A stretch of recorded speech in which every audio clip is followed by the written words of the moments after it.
ಇದು ನೀರು ಬರೋ ಪೈಪು, ಕನೆಕ್ಷನ್ ಆಗಿರೋ ಪೈಪು. ಇದು ಕನೆಕ್ಷನ್ ಮುಂದೆ ತೊಗೊಂಡೋಗೋ ಪೈಪ್ ಇದು. ಮುಂದೆ ತೊಗೊಂಡೋಗೋ ಪೈಪಲ್ಲಿ ನೀರು ಬರೋ ಪೈಪಿಂದ ಈ ಥರ ಮಡಿಸಿ 2.5-3 ಫೀಟ್ ಒಳಗೆ ಹಾಕಬೇಕು. ಹಿಂಗೆ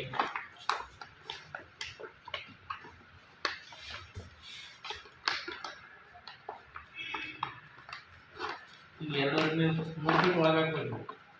ಒಳಗೆ ಹಾಕಿದ್ರೆ ನೀರು ಬಂದಾಗ ಉಗ್ಗೊಳುತ್ತೆ. ಹೊರಗೆ ಏನಂತ ಅಂತಂದ್ರೆ ಈಗ ಲಾಕ್ ಆಗಿಬಿಡುತ್ತೆ.